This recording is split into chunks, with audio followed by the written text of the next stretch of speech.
വളരെ എളുപ്പത്തിൽ വയ്ക്കാൻ പറ്റിയ ഒരു കറിയാണ് ഞാനിവിടെ ചെറിയൊരു വീഡിയോ ആയിട്ട് എടുത്തിട്ടുള്ളത്. നല്ല കട്ടത്തൈര് കുറച്ച് കലക്കി വയ്ക്കുക, വെള്ളം ഒഴിക്കാതെ തന്നെ ഉടച്ചെടുക്കണം.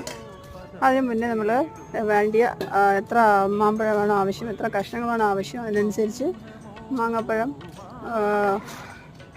കട്ട് ചെയ്ത് തേങ്ങയും ജീരകവും കുറച്ച് എരിവിനനുസരിച്ചുള്ള പച്ചമുളകും കൂടെ അരച്ച് അതിലൊഴിച്ചു.